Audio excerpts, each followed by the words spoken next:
takeoff. 1, race officer speaking. Pressure coming here, pressure coming. We're 1.5 below. Stand by, 2 dives here, boys. We're looking at 10.5 to 42. Hi everyone, and thanks for joining me. It's really great to know that people are listening and enjoying the podcast. I've been truly loving making it. It's so good to have a bit of time with people, not just desperately trying to get a soundbite. I've also been encouraged by your feedback, so thank you for that. And please don't be shy, keep in touch. We're keen to know what you think. I'm sitting on the promenade just up from the Royal Yacht Squadron in Cowes, where I live, watching all the action on the Solent. There's container ships, cruise ships, yachts, ferries, never a dull moment. It seems to get busier and busier. And I'm sitting on the beach talking to myself, I guess, a bit like a crazy lady. But where I am, I can actually almost see where I interviewed our next guest at the RWA headquarters. It's just across the Solent, up the Hamble River. He's a British double Olympic medalist in different classes. He's been an America's Cup skipper with all the stress that brings. I think that may have been when his hair finally fell out. He's also a winning Volvo Ocean Race skipper and is now charged with shaping British sailing into the future and delivering medals for the most successful Olympic sailing nation of the modern era. I have to fess up though, Ian Walker means a lot to me. I've raced with him, been in 2 Olympic teams with him. He also coached my Yngling team to gold at the Athens Games. I know personally what he brings to any campaign. His extraordinary work ethic. Trust me, it's sometimes quite exhausting to be around. His sensible, no-nonsense decision-making. His overriding fairness. As you will hear, he's a strange mix of confidence, fierce intelligence, and yet is wildly self-deprecating. I hope you find him as fascinating as I do. Here is the hour I spent with Ian Walker. The bottom line was, unless we raised some money, we weren't going to be able to afford to do any of it. Some of the antics we got up to, I think we'd be throwing the sailors straight off the team if that happened these days. It was like a war zone. I'll never forget that. Well, Ian, many thanks for joining me on the podcast. It's great to catch up, and we've an awful lot to talk about. This could be the longest podcast on record. We're here at your work in the office at the RWA, and a desk-bound Ian Walker. It's taken a while for me to get my head round. I mean, there's always just been a boat or a race team or an impending start line, from super yachts to Olympic dinghies, and quite literally probably everything in between. How are you adjusting to this very different life? Well, I might be desk-bound, but I'm flying to Palma tomorrow to watch the Princess Sophia regatta. But it's a different world, and many people have said to me, do you miss the sailing? And obviously, I'm still massively involved in the sport. In fact, I'm sailing more myself for fun in a dinghy and supporting my daughter who's starting out on a similar journey. So it's not like I'm not in and around the sport. I'm buried in it, but I guess I'm not getting on a plane and flying to St Bart's where most of my peers will probably be this week. For me it's about a new challenge. I think I just felt I was stagnating. When America's Cup's great because you got a goal, you got something to work towards a team, and the Volvo Ocean Race the same, Olympic programs are the same, but I just wasn't satisfied doing professional keelboat sailing. Don't get me wrong, most people would kill to have the chance. It's a very privileged lifestyle. I sailed on some of the best programs, the best boats, the best owners, the best sailors, and it was great. One thing, it was jetting off to these beautiful places all over the world, but was I developing? Was I learning? Maybe I wasn't pushing myself enough, I don't know. Now it's a different world, but I feel like I'm on the start of a whole new adventure. I remember I was with you, we were doing the Caribbean super yacht circuit when this job was advertised. And I don't think certainly not for a long time had I seen you so excited about something. I mean, you talked about literally nothing else for the 2 weeks. We were in the most stunning locations in the Caribbean. What was it about this job that you felt that's for me, I want that? I think it sort of connected everything I've learned, whether it be professional sailing or management of people, working in a team, running the business side of the campaigns with where I started out, and just the fact that I fell in love with the sport as an 8-year-old boy. And I think the sport has some real challenges at the moment, and I love the fact that I can maybe have an influence over the direction of the sport, and hopefully positively support not just the performance end, because I guess I'm the performance director. Yes, it's about Olympic medals, but in many ways I'm just as passionate about the journey of a junior sailor, youth sailor, what it's like, how keeping people in the sport. And I've had such a privileged life on the back of this sport that I guess it's not that I wouldn't put it as I want to give back. I'm not saying I'm getting paid for being here. This isn't philanthropy, but it does feel like you've got the chance to give something back to the sport and share some of the experience you've had on the back of it. Just explain, exactly what your role is in the RYA. Well, I've been here 16 months. I'm still trying to work that out. I mean, I describe it to people that I've kind of got two hats. First and foremost, I'm the performance director for our world-class program. So essentially, the Olympic team winning medals and the pathway that feeds that from predominantly youth, but also extending down into junior. So the medal factory, if you want to use those words. And Britain is the most successful nation. It's had incredible success over the last 20 years since the advent of UK sport funding through the National Lottery. But it's getting ever harder to win those medals. Other countries are catching up, emulating what we've been doing. Some of them are also well resourced now. And so that's a real challenge trying to evolve that system. So that's one hat that I wear. And then the other hat is as director of racing, so the wider racing within the UK. So that could be our technical department, overseeing the technical department, which does everything from measurement of boats to training of race officials, managing, dealing with the rules and disputes, reaching out into different branches of the sport like match racing, team racing, sail measurement, certification of vessels, all the technical nuts and bolts, handicapping, the Portsmouth Yardstick handicapping system, everything really that underpins, racing at club level throughout the UK. And so that's a very different side of, obviously, to the performance side, and probably something that I underestimated before I started, particularly the volunteering side. I now understand just how many people volunteer and how much work goes into making these events that I've just taken for granted for the last 25 years, actually what goes in behind the scenes to make them happen. One thing I do know about you, Ian, is you're a very good and clear decision maker. You make a decision, and in a race team generally, it's actioned, it happens. What does that flow look like in this kind of environment, and how have you found that? Well, I'm not making all the decisions, far from it. I mean, we have a culture here in the RYA where we try and encourage everybody to lead in their own area. So, I have a team of managers who work for me and with me, and essentially I can't do anything without them.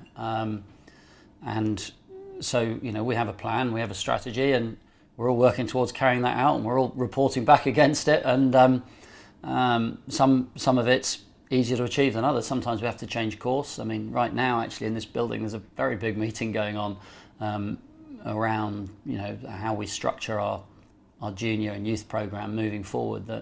I'm not the one sat at the table necessarily making decisions. It's other people sharing their ideas, sharing their experience, bringing me into the room every now and then to see how we're getting on, try and provide a bit of direction, and then of course there's wider consultation outside of the building on everything we do. So it's not Ian Walker sitting at his desk like a military commander telling everyone what to do. Nothing's further from the truth. Well, let's start with the Olympics, Ian. Tokyo is, of course, looming fast, just over a year away. And I was thinking though, the last Olympics in Rio, you and I were part of the BBC's sailing presentation team. You were the live commentator. You coached me in the sailors to gold in Athens. You helmed and obviously won a silver medal in Sydney, and you crewed and won a silver medal in Atlanta. And I'm guessing you were probably at some stage a spectator in Weymouth. I mean, I don't know anyone that's worn so many different Olympic hats. That's a lot of Olympic experience. I mean, how helpful is being, as having done all those roles in your job now? Well, having lots of hats is pretty useful with my head.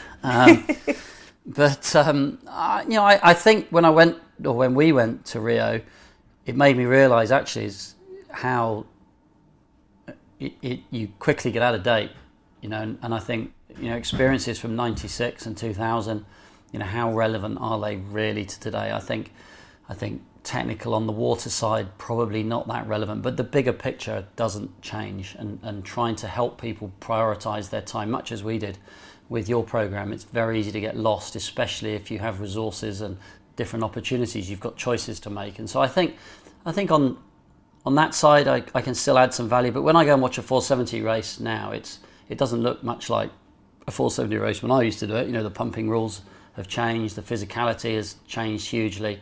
There are different priorities for being a top world-class 470 sailor now. But I think it does help me see the bigger picture, and it helps me see things from a different angle. It's interesting to have been there as a coach and as a competitor and on the media side. All of that is really useful experience. And I'm again, I probably won't even be accredited in Tokyo. I've got an Olympic manager, Mark Robinson. He's also new in this quad. So really, I see my job as challenging him and supporting him to do his job well, which is to manage the Olympic team. So it's not like I'm going to be on the ground in the boat park, holding the sailors' hands every step of the way. Far from it. They're very talented sailors. We've got highly skilled coaches, technically far more able than I am now, and we've got a very capable and skilled and enthusiastic Olympic manager. So I'm kind of the backstop, if you like, if you're allowed to use that word these days, just trying to help, I guess, provide some more overall direction. I hear about all the problems is probably another way of phrasing it. I mean, you called it, didn't you, the medal factory. I mean, there is, particularly perhaps in the UK, there is a huge amount of expectation and stress to deliver more and more medals. How have you found that? Well, there is pressure for sure, and I guess part of our job is trying to insulate the sailors slightly from that, because there's enough pressure on the sailors as it is without feeling that you've got the weight of a system hanging on you. So, and it's getting harder to win the medals. There's more and more jeopardy, with double points medal races and races being held in, close to the shore and more sort of sketchy conditions. And although hopefully that won't be the case in Japan, because it could well be a predominantly onshore kind of ocean venue. But it's, there's pressure. But fortunately, I guess I've kind of grown up with pressure, be it in sailing in the Olympics myself, or the Volvo, or the America's Cup. In my Olympic campaign scene, when I think back, there are some people that that have always been part of those memories. And if we go back, Ian, to your first Olympics in '96 in Atlanta, I've got some great photos of us back then, both with perhaps questionable hair.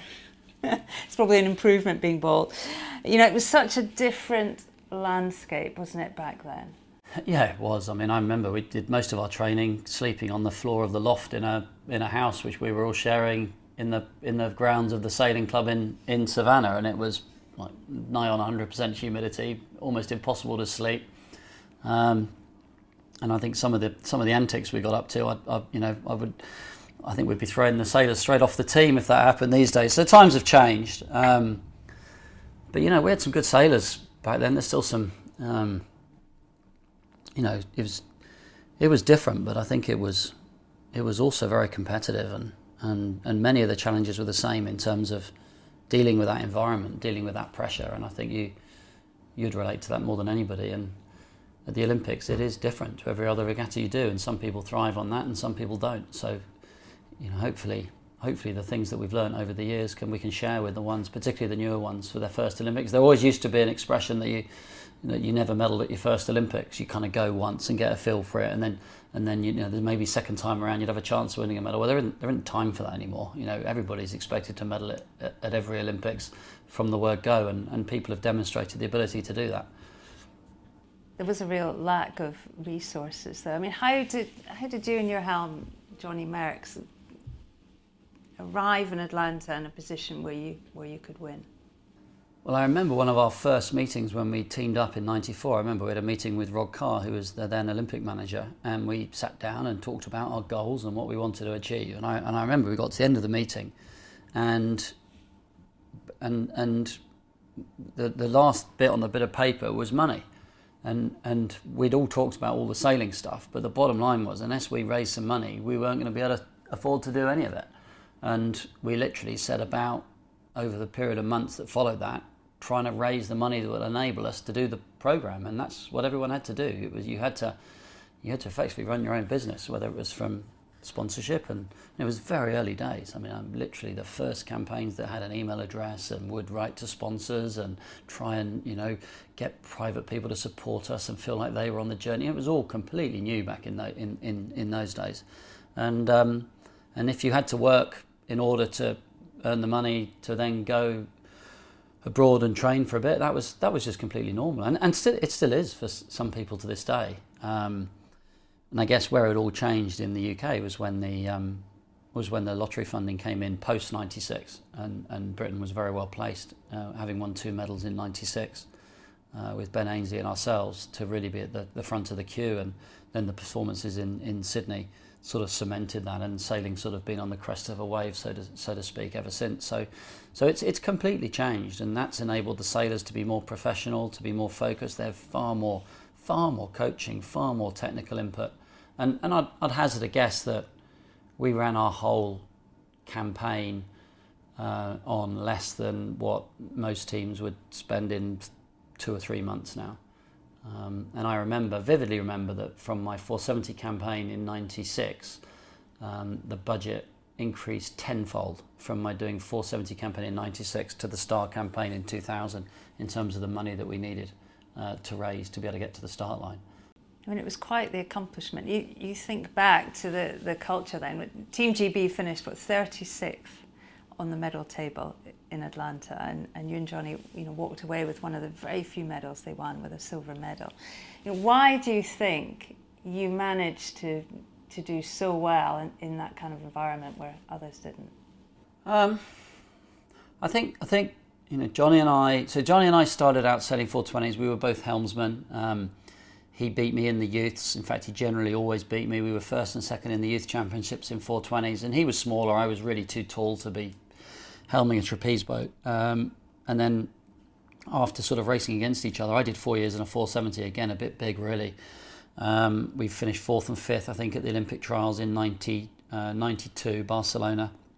By then I'd finished university, and it was after that we teamed up, and I realised that I was going to have to crew. And I think actually, Johnny was just pure talent in terms of making a boat go fast, and I think we dovetailed very well together. I was more interested in the tactical side of things and the rules side of things. He was much better technically. He was just a raw talent in terms of sailing a boat fast, and the timing was right. The courses, the world was just changing from long 1 race a day triangle courses, triangle sausage, 1 race, 6 races a week, to suddenly shorter courses and a lot more emphasis on being able to change modes fast, make decisions fast. And we were just right place, right time. And we obviously had really good kit put together because Johnny was working at Norths, and we were very invested in the technical side of the masts and sails. And and we just had an edge. We had a boat speed edge, and we had a super strength. And anything over kind of 12 knots, we would generally win the races. And unfortunately, we also had a pretty big weakness in the light, and that's what undid us at the games. And actually, we could have easily not won a medal because it was quite a light Olympics. But Johnny and I, we knew we were quick. We had fun together. We were, I think we worked really hard, but we also created this image that we were just larking around, and I think we got under people's skins as well. They kind of got to the point where they felt they couldn't beat us, and although inevitably the Ukrainians did at the Olympics, so our luck ran out a little bit. But we had a lot of fun doing it. Did you enjoy that element of it? I mean, looking from we were part of the same team, but on the outside there was a real sort of swagger about the two of you. A professionalism, but a confident swagger, I'd say. Well, I suspect we weren't as confident underneath as we kind of made out. And I do look back on it and think, actually, what could we have achieved if we'd worked harder or if we'd done it a different way? If we were as fit as people are now, had we known, there's always ifs and buts. And, we'd play 9 holes of golf at 6 a.m. before going sailing in the afternoon. That would kind of be normal whilst training in the Olympic venue. I think you'd be kicked off the team if you tried to pick up a set of golf clubs whilst training in Japan right now. So it's just a different world, and we played up to it. But I don't think anybody put any more time on the water than us. We kind of worked hard and played hard. So Ian, a year after medalling, you and Johnny were together in Italy, and Johnny was tragically killed in a car accident. You were with him. From the outside, that moment had a profound impact on you, and we all know, it was a terrible time for everyone that was close to Johnny, but perhaps especially for you. Looking back, how would you say that event shaped your life? Well, it changed me. I think you'd have to talk to Johnny's father, Johnny's parents at the time, and Millie, his partner at the time, obviously had a much bigger influence on their lives than mine.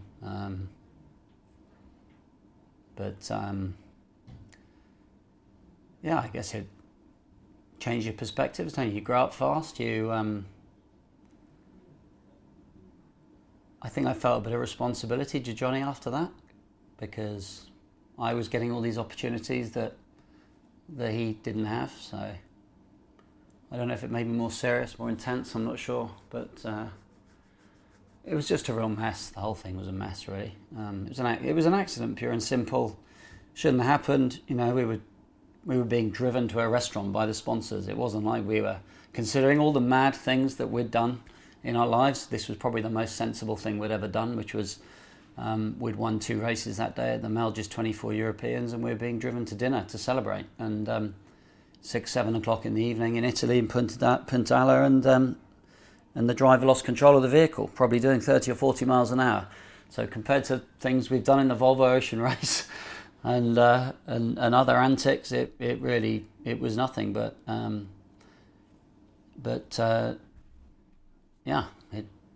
it certainly changed my life. And the next year, I was very lucky because people rallied around. A very good friend, Tim Robinson, sailed a 49er with him. That was all new at the time. The British sailing team in the RWA were very supportive, as was all my friends and family. And we just, ironically, it was the next tragedy when Glyn passed away in the '98 Hobart race that actually sort of gave me a new lease of life. And it was then coming together and supporting Mark and sailing with Mark that actually, I think probably only then did I get over it, if I have.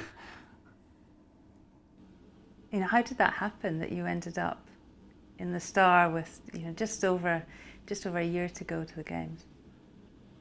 Well, I was in Australia sailing 49er. I just finished 8th in the 49er world, sailing with Tim Robinson, and obviously I knew Glyn well from the Olympics in '96, and actually I was supposed to sail that Hobart race, and then the reason I didn't, I pulled out because my then girlfriend, now wife, got time off of work to fly out to Australia, and I thought I couldn't really set off on an offshore race if she's flying out to see me. So I actually pulled out of the race, and she and I were driving, ironically, to Melbourne from Sydney. I wanted to go. Well, I think we were racing the 49er event in Melbourne, and we were trying to get to the Boxing Day Test, I think, cricket. And we heard it on the radio, and we were actually driving past Eden. So we pulled into Eden, where a lot of the boats were coming in, and it was like a war zone. I'll never forget that. And obviously we heard that Glyn was missing, and I'd had a lot of calls because in England the message had gone out that British Olympic yachtsman was missing, and of course everyone knew, my friends and family all knew I was in Australia, so I was getting a lot of worried calls because people thought it was myself, and then I was there in Eden, kind of hoping that Glyn's boat would turn up. So anyway, that sort of Orion, Glyn was lost, and then we flew to Hobart to see the service when the boat came in, and then we got really drunk. We got really drunk. I met Mark. Mark was there. Mark had flown out from Mark Cavell flown out from England, and we were in Hobart. And I kind of jokingly said, I was trying to support him. I said, look, I've been through this. I've lost my helm. Maybe I can help you. And we were just kind of talking, and one thing led to another. And I jokingly said, well, maybe I should sail the Star with you. And then didn't really, everyone, we kind of laughed at it and moved on. And there's lots of people around. And after that, I did my 49er sailing, flew home. And as I was flying home, I thought to myself, I was sat on the plane. I thought, that's not such a daft idea. And so when I landed in England, we phoned Rod Carr, who's kind of always been my mentor, and I said to Rod, I've got this crazy idea. What do you think? And he said, I think you should give it a try. So I phoned up Mark and Glynn's Star was in Miami because they did all their sailing in Miami, like most Star sailors. And I think the Bacardi Cup is the second or third week in February, I think it was. And by now we're the middle of January. And Mark was kind of really reticent. He was kind of a little bit in the old school kind of, well, you never sailed a Star before. It'll take you 5 years to learn how to do it. But he was, to be fair to him, he said, why don't you give it a go? So we agreed. We'd fly out to Miami, and he'd teach me how to sail the Star, and then we'd go sailing. And then after that, we'd sit down and decide whether we were wasting our time. And we finished 16th in the Bacardi Cup out of 120 boats or something. Didn't break the mast, probably more importantly. And we decided to keep going, and we did. And then I think we finished 8th in the world that May, and then 5th in the world, and we were kind of ranked 2nd in the world going into the game. So it was a bit of a whirlwind. I mean, I think the entire journey was 18 months in a Star boat, from first sitting in it in Miami to winning the medal in Sydney, and then I don't think I've stepped foot in one since. I mean, it is an amazing achievement. I mean, everyone says how complicated they are. Just as you say, you have to sail them for 5 years. They're so intricate and technical and difficult. I mean, it's a real testament, I guess, to your versatility that you could get in and get on with it. It is staggering when I look back on it. I'm not quite sure how we did it. It was also a bit of a timing thing. I mean, we were really lucky that the weight rule then was 200 kilos, because I was only 75 kilos. I was a 49er or 470 sailor, really.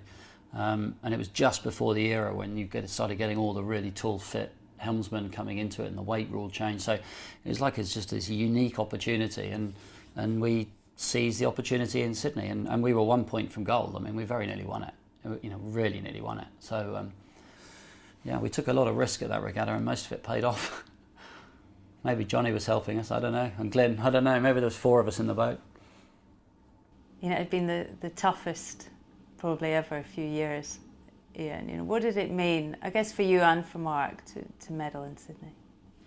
Well, it was huge because of what I just said. It did feel like there was 4 of us in that boat. Mark was doing it for Glyn, I was doing it for John, we were both doing it for each other. It was full of emotion. I mean, I think it was the Hollywood script. Had we been 1 point less and won the gold medal, that was your Hollywood story right there. But I don't know, it sort of also felt like we were part of something bigger. Like what did we win? 3 golds, 2 silver, I think, and Union Jacks all over the Opera House. It was just again a kind of unique moment in time, which you were very much part of. I remember talking to you before you went up on the podium to get your gold medal. I think I said something on the lines of "take it all in." I can't remember exactly. You probably can remember. I'm not sure. But you said, we were waiting in the tunnel. Because the medal ceremony obviously was at the Opera House, and we were waiting for the medal beforehand. And you phoned me and said, "Look, enjoy every second. This may never happen again." I was wrong. How wrong were you? I didn't believe in you enough there, Shelley. But no, that was the thing. Take it all, and actually, it was a unique moment that will never get repeated. So it was, and I had family there, and a real privilege to be involved in that. We were completely deluded if we thought we were going to win, but I'll never forget the moment when we were out. I didn't have a good track record of adding up the scores. America's Cup, you only remember the winners, whereas the Volvo race, everybody has their story to tell. Well, while we were all deep in Olympic campaigns, of course, Russell Coutts was winning the America's Cup for New Zealand, and GBR Challenge was born. So you jumped almost straight from the start to the British America's Cup team. A young skipper leading the challenge. You know, how exciting and perhaps how daunting was all that? Well, it was certainly daunting. Again, timing in life is everything, isn't it? I just got to the point where I'd won a medal in dinghy and helming and crewing and in a keel boat, and suddenly Britain has its first America's Cup for 17 years, and these really talented sort of generation ahead of us, the Eddie Warden-Owens, the Mike McIntyres, Laurie Smiths, Chris Laura, kind of were just past their sort of era, and Peter Harrison turned to me to run his team, and we had a really good sort of generation of sailors, the likes of Andy Beesworth, Andy Green were ripping up the match racing tour, and Ado Stead, who I'd done a lot of sailing with at university and in 470s myself. So, we had a really an exciting bunch of people, and not to mention all the talent we had, across the Admiral's Cup scene. And so there was I trying to bring it all together. And again, I didn't know anything about it. I don't think I'd even been to the America's Cup. And now I was going to skipper a boat. I hadn't even helmed on the match racing tour. So, but I tried to be well organised. I tried to surround myself with the best people I could, and we actually had a really good bunch, and we had a good sailing team, and we fell down because we were late and because we weren't fast enough, and it really hurt. I remember the day we were knocked out in Auckland, and so much energy had gone into that. I remember Tim, my mate who I said the 49ers, he flew down to see me in Auckland. He took one look at me and said, "What's happened to you?" I'd lost all my hair, I'd lost about 10 kilos, I was burning the candle at both ends, just giving everything, as was everybody else. And yeah, we were completely deluded if we thought we were going to win. But I'll never forget the moment when we were out and the feeling of responsibility and disappointment. Do you ever, I'm surprised with that, because you're such a realist in your sailing. When things aren't going well, you're completely on it. Was there a moment where you thought this is not going to end well, where you knew, you were off the pace? Speed is everything, particularly in the Cup. Yeah, you know early enough. I suspect we hadn't got as fast as the winning boat from the previous Cup. I suspect if we'd raced against NZL, was it NZL 60? NZL 32 maybe it was back then. I think it was NZL 32 that won in 2000. And so I guess we knew, and you can't help but look over the fence at what other people are doing, and then they were ahead of us. And I'm sure if you asked Ben Ainslie the same thing, he'd say the same thing in Bermuda. They knew they weren't going to be fast enough, and yet Ben's the one who had to lead the team, and he had to stand there in the press conferences, and he is the one who had to motivate the shore crew and the sailing team to keep giving 100%, even when you kind of know the game is up. So you cannot ever believe it's up, because everyone's turning to you for direction. So you don't even you cannot believe it's up, because otherwise how does everyone else go to work and give their best? And if you don't have everybody putting in the same direction, giving their best, then you've had it. So, what do you think you learned from that time? What didn't I learn? What did I learn? I guess the principal lesson was that nothing's as important in the America's Cup as having a fast boat, and I guess we thought it was about sailing, and we went to the gym and we got as fit as we could, and we analysed everything in sailing and racing terms. But if you're not fast enough, you might as well not know any of that, because it's irrelevant. So I learned, I'm not trying to say we were faultless, I'm not trying to say we were the best sailing team necessarily, but I'm just trying to say that if you don't have the design side sorted, then you've had it. And I think it was naivety really, in terms of trusting where we're going to end up on the design side and not questioning enough and not having an experience. And if you look at the likes of Russell Coutts, I think that's where he stands out, because he's got that engineering background and that that willingness to get involved in all those areas, whereas it's never really been my key strength. And my attitude would be to hire good people and trust them, and that probably isn't good enough in that environment. And I suspect Ben might say the same thing with his reflection with Bermuda as well. I'm sure that was one of their key learners. I'm sure they think that they were one of the strongest sailing teams in Bermuda, but they didn't really get the opportunity to demonstrate that. So, very, very similar in many regards. What about the next cup? What kind of chance do you think Ben's got this time around? And perhaps what impact would it have here in the UK if he did pull it off? Well, I mean, he's got a great chance, hasn't he? I mean, if you look at what makes a successful America's Cup team, it's experience. Generally, you don't, with the exception, I think, of a Yngling, who did it by hiring essentially the guts of another team, you generally don't win it first time around. And, I guess Ben and his team have not only paid their time, but they've also brought in the experience of people who've won it many times over. And they got the money. So you need the experience and the money. And you need the time. And, they didn't stop. So really, they've got as good or better chance than anyone. And I don't think they'll hide from that either. I don't think, I don't think there are any excuses this time, and I don't think Ben will look to any. I think they can win it, and I really hope they do. As to what impact that would have, well, I think it would have a huge impact when you look at other nations who've won it. But it's hard, isn't it, for sailing in this day and age? It's hard to compete with football and hard to compete with the other major sports. But I think it'd be pretty big news. It'd be a big party, that's for sure. Ian, I really wanted to talk to you about Athens, the 2004 Olympics. My team were campaigning for the Games, and we were really struggling. And I think I got Rod Carr to call you and ask you if you would help. And not for a moment did we ever think you were going to say yes, but you eventually did. I mean, what were you thinking? You'd gone from running this America's Cup team in New Zealand, it's all very glamorous, to my inflatable, my collapsible inflatable rib. Exactly, a tiny little rib in Palma Bay with 3 crazy women.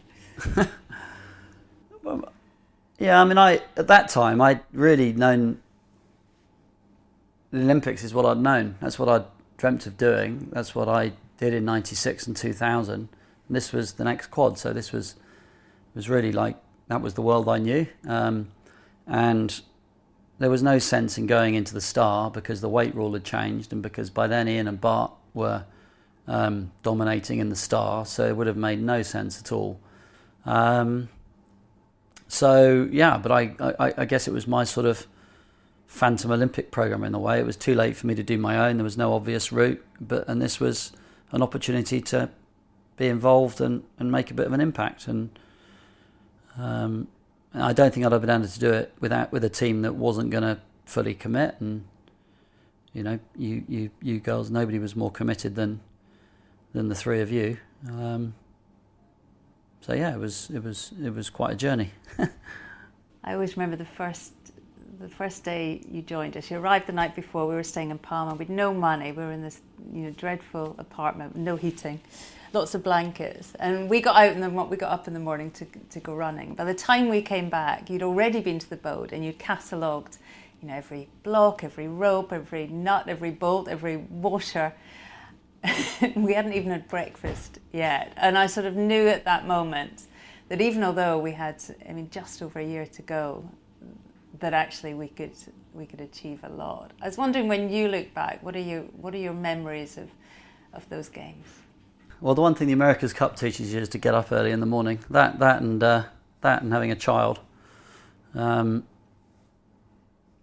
And I think that there is a lot of truth in that, actually, and I hear it from some of our sailors now, that you don't realise what a full day's work is until you've actually gone and done one in the America's Cup or other, Volvo World. But you weren't successful. It wasn't for a lack of effort that you weren't being successful at the time. I think I remember flying into Athens once, and the first thing I said is, you've got to stop sailing, because you were just all exhausted. And you had particular challenges around the 3 of you in the boat, and you very much being the leader, and the 2 Sarahs being the sort of more junior partners. You were taking the responsibility of funding it. You were the reigning gold medalist, the senior partner, and therefore that creates a bit of an imbalance in terms of power. And 3's a tricky number, So I think having a fourth person, whoever it is, just helps balance that out a little bit. Maybe questions you a little bit, and also offers a bit of support to the other members of the team. So I think it helped in that regard. We called in help, didn't we, when we need it in other technical areas, which maybe wasn't our strength. And then you got a super strength, which was sailing downwind, and I mean that's my lasting memories of you passing boats downwind and getting good starts. And generally, if you do that at the Olympics, you end up pretty near the front of the leaderboard. I mean, I think did you win with 2 races to spare, or one or 2 races to spare? So fortunately, I didn't have too many nervous moments, other than adding the points up before telling you you'd won. I remember that being nerve-wracking. We didn't know. I remember looking at you, catching your eye in the rib, because we weren't sure and we're trying to do the arithmetic in our head and looking for affirmation that we'd actually done it. And you can imagine, stressful moment. Bearing in mind that we'd lost the 470 Worlds because we didn't do the last race thinking that we'd won in 96. So, and then finding out that we hadn't. I didn't have a good track record of adding up the scores. I guess what I remember is the intensity you brought to it. You know, even during the Olympic Games, I remember they kept all the coaches in a sort of pen behind the start line, and I'd look over and I could see you just driving back and forward like you're pacing the room. Yeah, like when I'm on my phone now. Yeah, it's hard. It's not easy watching, and it's a nightmare watching your children sail as well, because But I guess that's something I just have to learn. But I mean, the thing I remember about you is your intensity. So it's funny you say the same thing about me. But I felt that you were all intense. But it was, I think what we learned was applying the intensity to the right areas rather than just doing lots of everything. William, we saw that unwavering drive with the Volvo campaigns. You know, when did you decide that the Volvo Ocean Race was going to be your next big thing? It was an accident, really. I didn't really mean to do it. I mean, Jamie, we both know well, it was my business partner at the time, and he and I were running a sailing program for TP52 for Eamon Keneally out of Galway, on the west coast of Ireland, and Volvo were looking for cities to bid for stopovers, and it was Jamie's idea to see if Galway would bid to host the Volvo stopover, and that's how it started. And it was a business venture. I had no intention of sailing the Volvo Ocean Race. That was for roughy, tufty people like Neil MacDonald and Stu Ballantyne and people who are the sort of legendary offshore sailors. And then lo and behold, we got the Irish government on board and we raised the money, and Volvo agreed to come to Galway as a stopover, and part of it was having a boat in the race, and we needed to raise some money for that and set about building a team. That was fine. I was happy to manage that and took on that responsibility. But then we never, Ireland imploded in the crash. 2007, there was no money around. We'd started building a boat. We couldn't hire a team because we didn't have the money to hire a skipper and to put the team together. I remember phoning up Chris Nicholson and asking him if he'd do it, and quite rightly he said, well, what's the budget? And I sort of said, well, we don't know yet because I'm working on it. And he said, well, call me back when you know what the budget is. So we got to the point where we couldn't raise a budget without having a team. We didn't have a team without a budget, and in the end I phoned Jamie up and I said, look, why don't I do it? Because I've got a bit of a reputation in the sport, and maybe I can get some people to sail with me and we can sort of make the rest up as we go along. And so the next, I think the longest offshore race I'd done at the time was the Fastnet in the Admiral's Cup on the Mum 36. But I'd sailed a lot of keel boats, and yeah. How hard could it be? How hard could it be? And well, the answer is very hard indeed if you don't surround yourself with good people. And the miracle of that campaign was the fact that we managed to persuade, Ian Moore and Neil MacDonald and Damien Foxall and Justin Slattery, and we managed to persuade all these fantastic sailors to come and do it with us. Not for the most money. Some of them were doing it because it was Ireland. Some of them were doing it because of the other people doing it. And off we went again. And it was, unfortunately, it ended up being a very similar story to GBR Challenge in the America's Cup, where we ended up with this fantastic team and a really slow boat. So, unfortunately, you get a similar outcome. The only difference was this time round, we just had some magical moments. And although I won my third Volvo Ocean Race, that race is the one that I have all the memories from. It was much more of an adventure.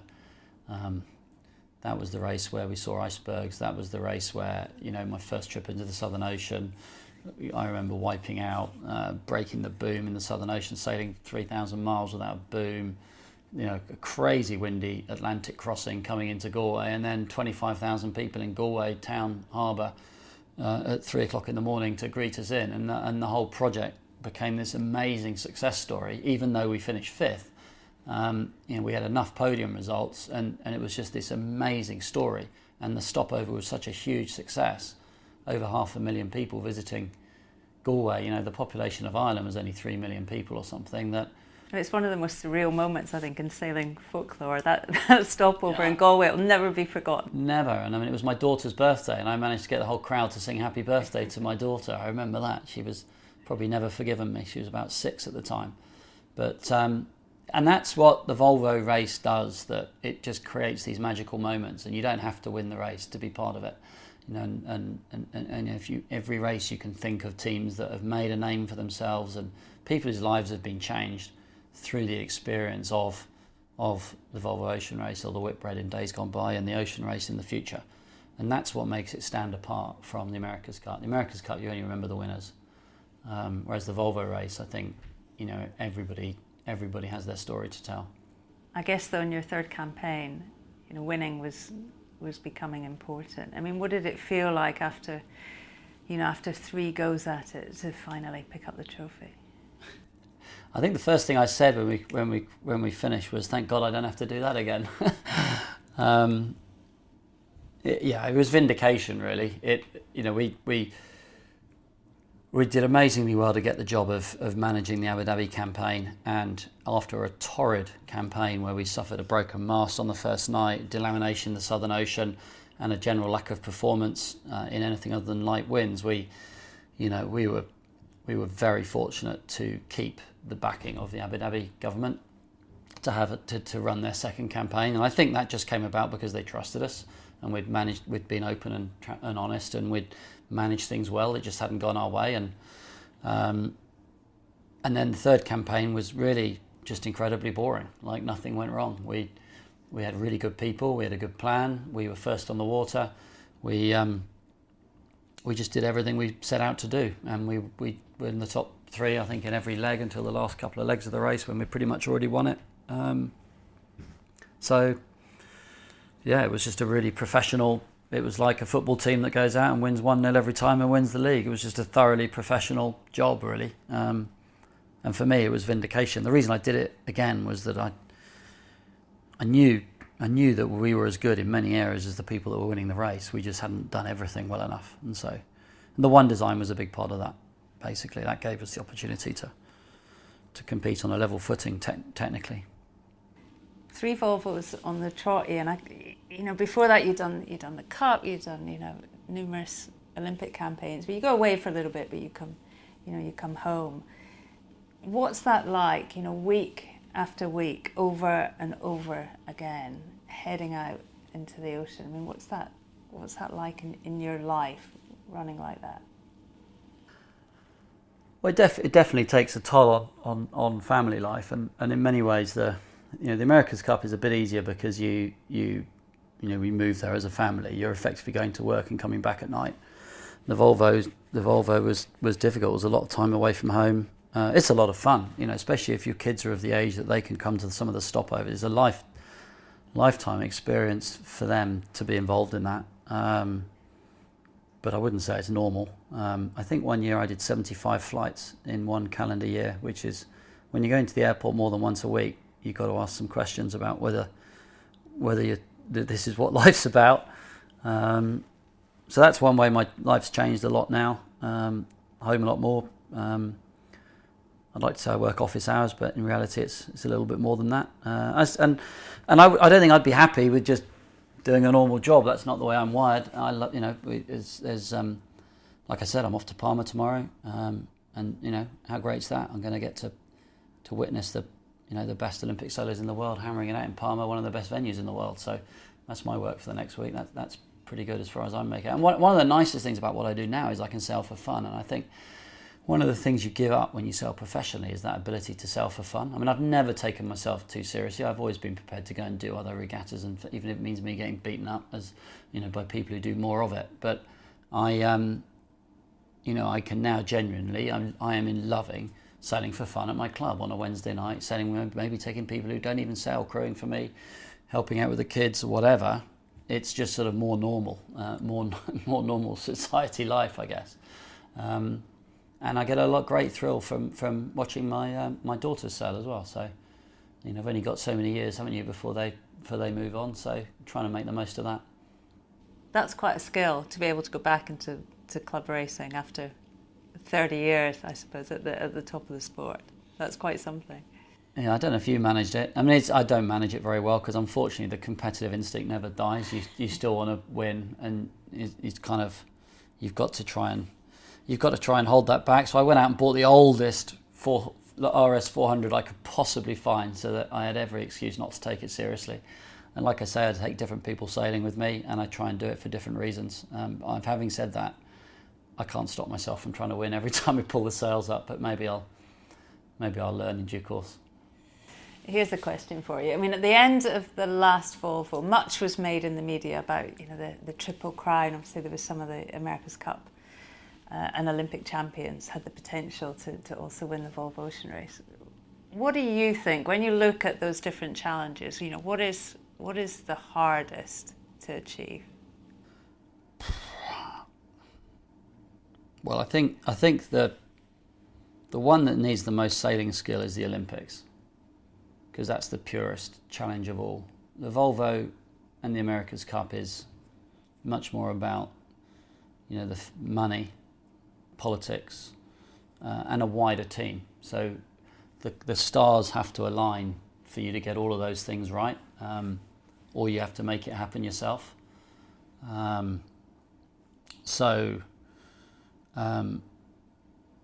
would say that the Olympics is probably the purest test of skill. I'd say the America's Cup is probably the hardest to make happen, just because of the scale of the budget that's involved and how much of it is out of your control.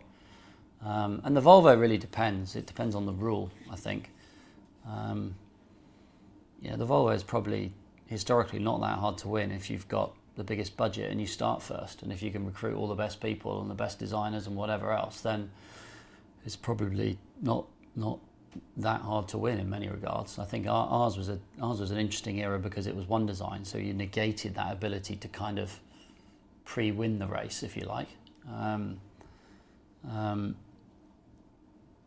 But you still had that impact of the teams that start first and are best resourced are able to hire the best people, and it's about people. Getting the right people together, and then if you're the leader, then making sure that those people have the clarity and know what the plan is, and that's really your role in the whole thing. So, what do you think of the changes that's going on with Volvo now? Well, I watched the webinar. Was that a webinar? I think it was a webinar the other night, and I was pleased to see some positive news in teams. Again, I don't read everything that comes out. I'm not involved in any way. I'm obviously very loyal to the race, and I want to see the race do well. I think it's hugely important for the sport for that to happen. But I think economically, it is a real challenge. Fully crewed, round the world team, professional. The budgets are such that it's very hard to see sponsors supporting that. I think we've gone through a kind of golden period where companies would look to that kind of sponsorship, and it's increasingly difficult for a variety of reasons, such as financial regulations to all the different ways you can market your company that don't begin with putting a branding on the side of a boat.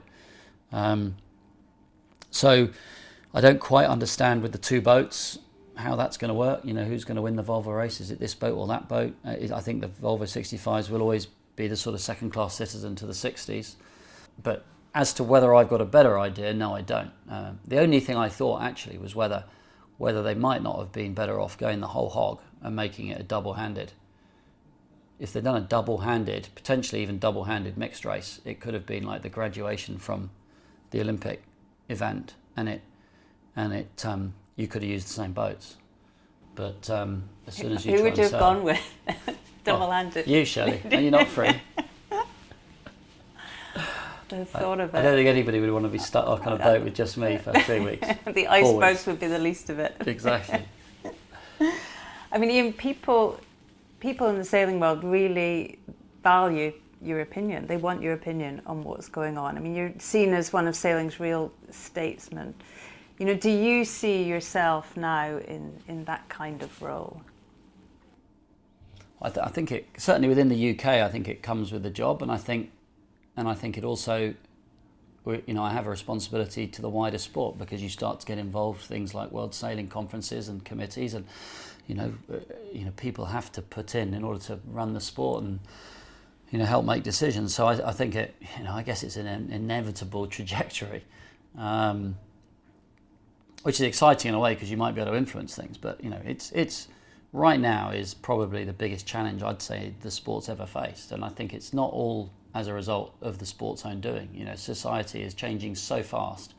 You know, we are not the only sport that's kind of tearing itself apart, looking for its identity. You know, look at what's happening in other sports like cricket, even rugby. I read about yesterday, they've got some sort of 2020 version of rugby. You know, if football's torn apart with VAR and what the technology effect on that, and we have to face the facts that participation in sailing is declining, and it's declined massively in the 25 years since I've been involved in it. Clubs are struggling, fewer people are racing. It's sort of levelled off a bit now, but what is it going to look like in 20 years' time? It's no good just arguing about which boats are at the Olympics. That's not the real debate. The real debate is, how do we get people to want to go sailing, and that involves making the sport more inclusive and making it more accessible and making it cheaper. And unfortunately, that never happens. You know, the professional side of it generally drives the costs up and up and up, and we're all guilty of that. We're all part of that. You're part of it in terms of, you know, you drove the standards up in Europe sailing and in Yngling sailing, such that it took it out of reach of a lot of people to be successful, as have I in boats that I've sailed, and Ben and whoever else you name who's been successful, because that's the way we're wired. And unfortunately, the higher the standard and the higher the cost, the less accessible it is. And that's a real problem, because you can't undo that learning. Once you've learned that it pays to be really fit, sail 5 days a week, 6 days a week, have coaching support, use data analysis, whatever it is, you can't suddenly go, oh, I know, let's just not do that, because then it's going to be more accessible for everyone. So the only thing you can do is regulate against it. And as soon as you try and regulate against things, you just create even more expense, because there'll be ways of getting around the rule that cost even more money than if you'd done it before the rule was written historically. So it's human nature, it's mankind's desire to make things better. I mean, look at the America's Cup boats now. They're absolutely extraordinary. But what's that got to do with somebody who learns to sail in a topper at Warsash Sailing Club? You know, they must not even think of it as the same sport. So it's a real challenging time. And how much do you think the sport really needs a firm hand at the moment? Well, I think there's areas where, well, I think any business always needs strong leadership. Doesn't matter what you're doing. And I think the more challenging time that you're going through, the stronger leadership and the more clarity about what you're trying to achieve you need. Anybody can lead when, you know, a business, when sales are going up and everything's booming. It's who can turn things around when you're faced with a challenge. So you always need a strong leader, and you need that even more right now. Right, we've been going quite a while, but I want to talk to you a little bit about the next Olympic Games. It's not long to go to Tokyo, and in what kind of shape is your team in?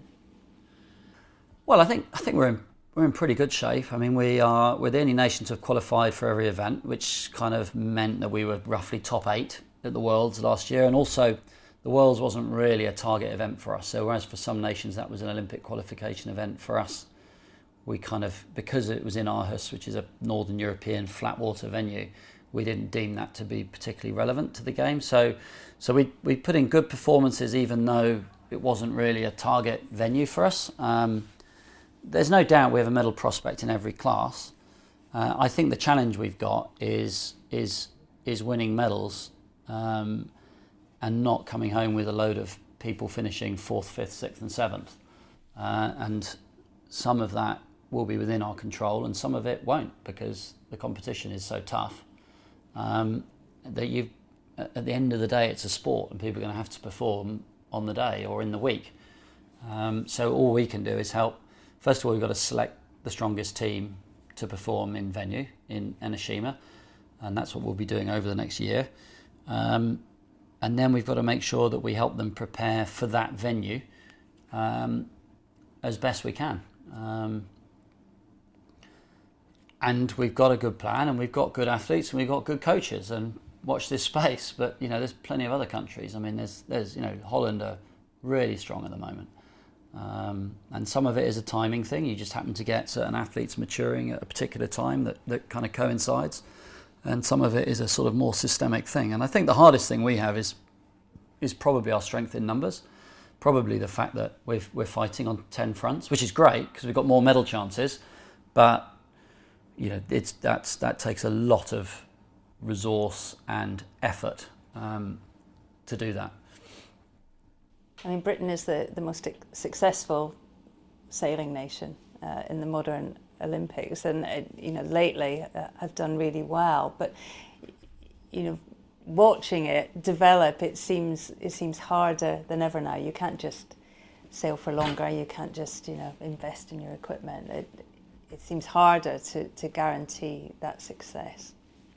Yeah, and that's a product of the standard going up across the board, and it's also a product of the event. Courses, shorter courses, more jeopardy in the racing, non-discardable double points medal races. All of that makes it harder to kind of guarantee success. And I think much might depend on the conditions in Enoshima. If we do get sort of consistent onshore winds, which is kind of one of the wind regimes, then we might sort of see a pecking order developing. And I think if we get the conditions we experienced at the test event last year, which is offshore, really gusty, shifty, snakes and ladders type condition, then all bets are off. I think it's going to be much more about the people who don't feel the pressure and who can think with a clear head and roll with the punches. So many questions, so much to do, and we better let you get back to it. I mean, how have you found the podcast experience? What do you think of them? I'm probably talking too much. Well, I hope somebody listens to it, and it feels a bit like this is your life. It's sometimes good to look back, sometimes good to reflect, and sometimes think about how you've ended up where you are now. But I guess we try and spend more time looking forwards than backwards generally. Well, Ian Walker, it's been great to catch up. Thank you so much for your time. I know you're a busy man, but all the very best, particularly for Tokyo.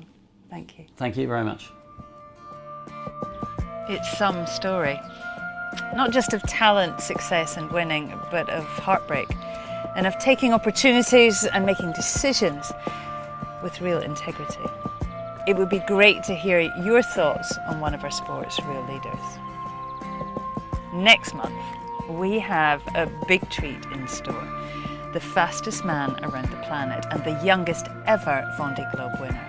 We meet French offshore phenomenon Francois Gabart in Slough, of all places, in southwest London. You'll hear a bit more of his plans next month. And if you actually want to know what it's like to be tearing through the Southern Ocean at 40 knots on your own, then this edition is truly unmissable. Until then, we'll keep you up to speed on upcoming episodes via social media. On Twitter and Instagram, I'm at Shirley Sale. Facebook, it's just me. Or email us at podcast@shirleyrobertson.com. It would be really great to hear from you. Maybe there's a sailor you'd love me to interview, so let me know and I'll do my very best to get them on. I've got to say a massive thanks to Tim at Vertigo Films for keeping me right and also for producing the podcast. Thanks again, everyone, for listening. Have fun on the water and sail safe, everyone. This is Castle 1. Race officer speaking. Pressure coming here, pressure coming. We're 1.5 below. Stand by, 2 dives here, boys. We're looking at 10.5 to 42. This is Castle 1 standing by. Out.